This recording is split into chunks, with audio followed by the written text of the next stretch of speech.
Surety, బాబు surety, బాబు surety. మాట మీద నిలబడాలి, మడమ తిప్పకూడదు అన్న నాయకుడు రాజశేఖర రెడ్డి గారి జయంతి రోజున సత్య మాట మీద నిలబడకూడదు, మడమ తిప్పినా సరే అబద్ధాలు ఆడినా అధికారంలోకి రావాలన్న తెలుగుదేశం ప్రభుత్వం ఈ రోజు అధికారంలో ఉంది. ఇది జరుగుతున్న పరిణామం.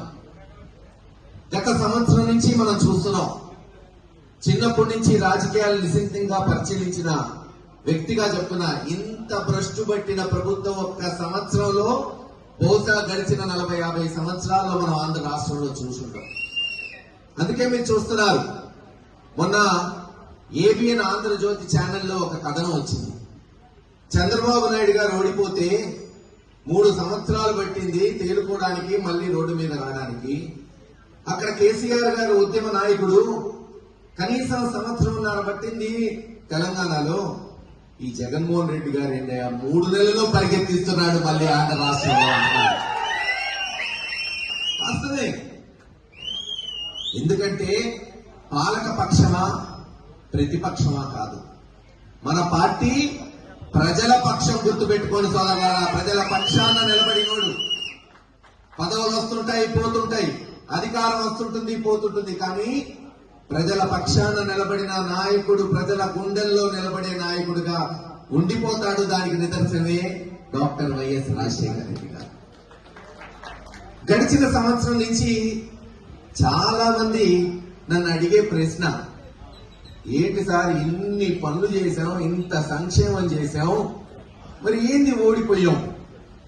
అమ్మఒడిచ్చాడు, విద్యా దీవెన, వసతి దీవెన, చేయూత, రైతు భరోసా, ఆసరా, మరి ఒకళ్ళకని కాదు, గెలిచినప్పటి నుంచి అన్నమాట నిలబెట్టుకుంటూ కోవిడ్ అనే మహమ్మారి వచ్చినా జగన్మోహన్ రెడ్డి గారు ఎక్కడ వెనకడికి ఇలా అభివృద్ధి చూస్తే పరిగెత్తిచ్చాడు. ఉదాహరణకు మన గురజాల తీసుకోండి, దాదాపు 3,400 కోట్లతో సంక్షేమంగానే అభివృద్ధి చేశాం.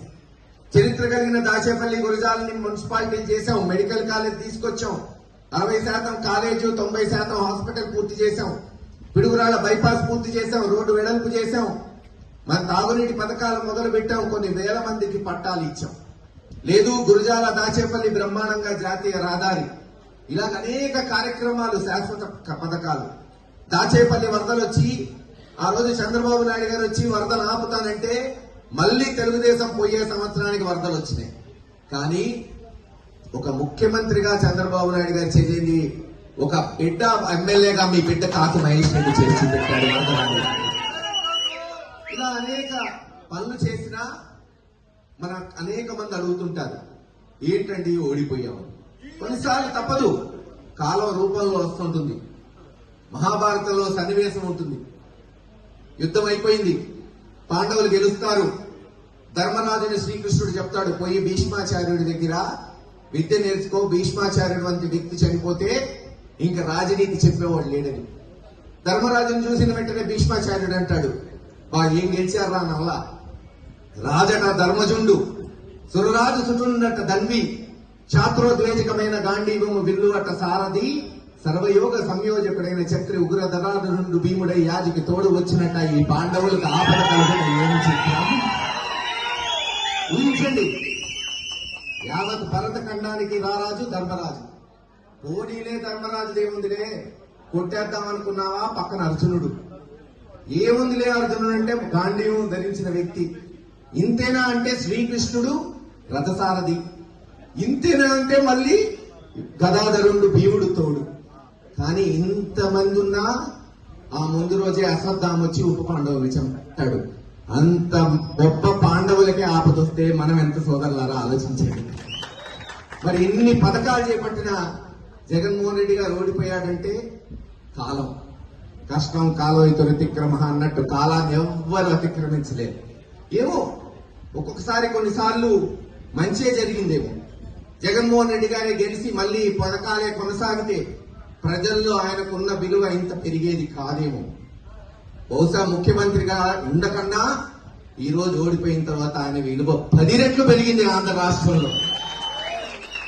ఆ రోజు చంద్రబాబు నాయుడు గారు ఊరు వాడ ఒకటే చెప్పాడు, జగన్మోహన్ రెడ్డి గారు ఇచ్చిన దానికి రెట్టింపిస్తాను, పేర్లు మార్చిస్తాను, ఆంధ్ర రాష్ట్రంలో సంపద సృష్టించి ఇస్తానన్నాడు. ఇచ్చాడా?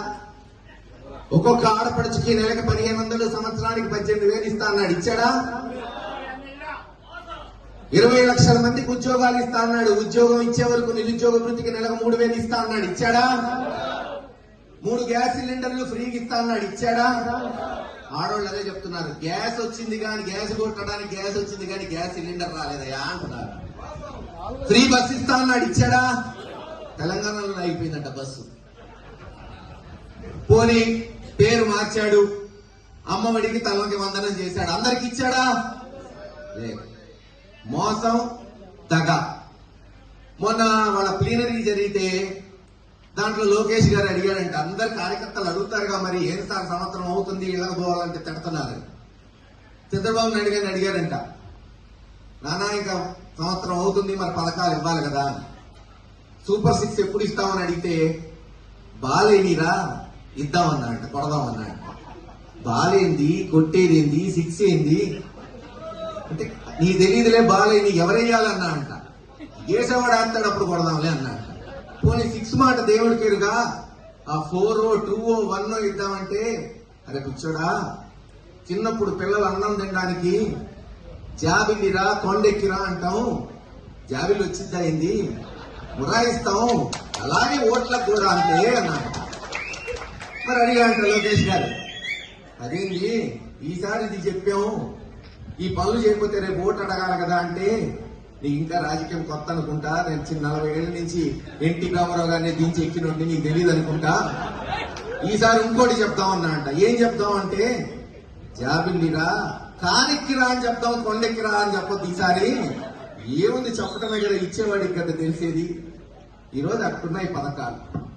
ఆడవాళ్ళేమో డ్వాక్రాలు రుణాలు తీసుకొని ఎప్పుడు వస్తాయి డబ్బులు, ఎప్పుడు రుణాలు కట్టుకుందామని పాప ఎదురు చూస్తుంటే, ఇదిగో వస్తాం అదిగో వస్తాం అంటున్నారు కానీ పథకాలు మటుకు ఇళ్ళకి రావట్లేదు సోదరులారా.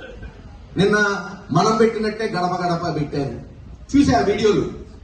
మనమేమో ఈ గురజాల నియోజకవర్గంలో గడప గడప పెట్టి 2 సంవత్సరాలు పెట్టింది, 70,000 ఇళ్లు 80,000 ఇళ్లు తిరిగాం.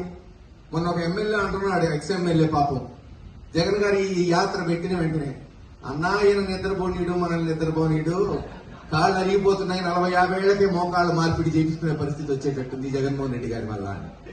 ఆడేమో తెలుగుదేశం నాయకులు హాయిగా ఏసీలో కూర్చొని తానా సభలకు పోయి గడప గడప చేస్తారంట. మొన్న చూసా గురజాల్లో మాడుగుల్లో అనుకుంటే ఎరపతినేని శ్రీనివాసరావు గారు పోయాడు, ఓ వీధిలో చేస్తాడు, అట్ట చెయ్యి ఊపుకుంటూ అది గడప గడప అంటాడు.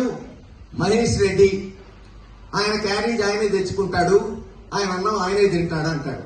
మీరు సాక్ష్యం, చిన్నవాడు అట్టడిగిన వారు వచ్చినా సరే మహేష్ రెడ్డి కూర్చోబెట్టి అధికారుల ముందు మాట్లాడాడా లేదా, గుర్తుందా లేదా? మీలాగా సెల్ ఫోన్ చూసుకుంటూ నిలబెట్టి మాట్లాడే సంస్కృతిలో పుట్టిన బిడ్డ కాదు మహేష్ రెడ్డి, గుర్తుపెట్టుకోండి సోదరులారా. కానీ ఒక్కటి చెప్తున్నా, నా స్థితిగతులు లేకపోవచ్చు, మా తాత తండ్రులు అనేక పదవులు చేసినా అక్రమంగా సంపాదించకపోవచ్చు, ఆకలేస్తే నా రెక్కల కష్టంతో సంపాదించుకున్న డబ్బుతో క్యారేజ్ తెచ్చుకొని తింటా కానీ ఎరపతినేని శ్రీనివాసరావు గారు లాగా దొంగ సొమ్ము కొట్టేసిన క్యారేజ్ ఇలా అనేక కార్యక్రమాలు ఈరోజు మనం చేసుకుంటూ పోయాం, ఇంకా ఉన్నాయి.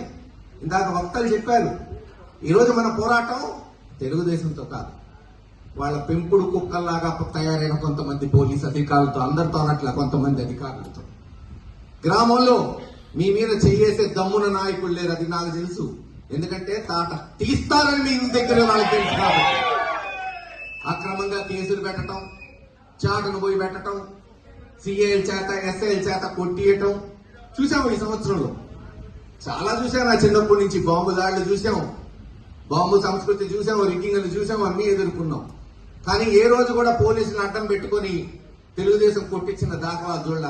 2014 నుంచి 19 కొన్ని చూశాను, ఇప్పుడు ఎక్కువ చూస్తున్నా. ఒకటే చెప్తున్నా మీ బిడ్డగా, రేపు అధికారం వస్తుంది, 4 సంవత్సరాలు రాకుండా ఉండేది లేదు. జగన్మోహన్ రెడ్డి గారిని ముఖ్యమంత్రి కాకుండా ఆపే దమ్మున నాయకుడు భారతదేశంలో లేడు. వచ్చిన వెంటనే మీ మీద అక్రమ కేసు పెట్టిన అధికారి కావచ్చు, ఎందుకంటే తెలుగుదేశం నాయకులు అందరు నన్ను ఉన్నారు దాంట్లో 10-20% మంది ఈ దొంగ కేసులు పెట్టిన వాళ్ళు. వాళ్ళ సంగతి నా వరకు ఎందుకు, మీరే చూసుకుంటారు. పరిగెత్తి ఇచ్చి తంటారు. రేపు సన్నివేశం వేరేగా ఉంటుంది. కానీ మీ మీద అక్రమ కేసు పెట్టిన అధికారులు గాని, మీ మీద చేయాల్సిన అధికారులు గాని ఖచ్చితంగా కేసు పెట్టి అదే పోలీస్ స్టేషన్ లాక్కపోయేసేటట్టు చేస్తాడు మీ బిడ్డ కాసు మేజిస్ట్రేట్. గుర్తు పెట్టుకోండి సోదరులారా. ఇప్పటికే అనేక కేసులు పెట్టాం. ఎక్కడ అన్యాయం జరిగినా గలమెత్తుతున్నాం. చేతనైనంత వరకు అన్ని చేస్తున్నామని నేను చెప్పలేను. ఎందుకంటే పాపం చాలా మంది దెబ్బలు తిన్నోళ్ళు కూడా భయంతో ముందుకు రావట్లా. వాళ్ళకి ధైర్యాన్ని ఇస్తున్నాం, ఒక్కొక్కటిగా వెలుగుతున్నాం. మొన్నే చూశారు, ఎన్నుకోటు దినోత్సవం రాష్ట్రం మొత్తం జగన్మోహన్ రెడ్డి గారు చేస్తే పిడుగురాళ్ళ దద్దరిల్లింది వైఎస్ఆర్సీపీ. రాష్ట్రం అంతా ఇటువైపు చూసేటట్టు చేశారు, మీ దమ్ము చూపెట్టారు. ఇలా అనేక కార్యక్రమాలు ముందుకు పోవాలి. అందరినీ కలుపుకొని పోవాలి. చిన్న చిన్న భేషజ్వాలాలు ఉంటే పక్కన పెట్టుకోవాలి. అందరం కూడా ఈ రోజు కావాల్సింది ఐక్యమత్యత.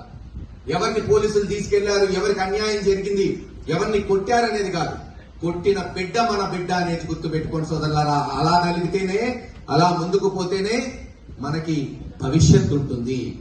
ముందుండి నడిపిస్తాడు మీ మహేష్ రెడ్డి. మీరు నాతో చేయి కలుపు నిలబడి చాలు, అంతే చూసుకుందాం ఎవడొచ్చినా సరే. ఏది ఏమైనా అనేక కార్యక్రమాలు మనం ముందుకు పోవాలి. రేపు సంక్రాంతి నుంచి జగన్ బాట అనే కార్యక్రమం మళ్ళీ గురజాల నియోజకవర్గంలో మనం మొదలు పెడదాం. ప్రతి గ్రామానికి పోదాం.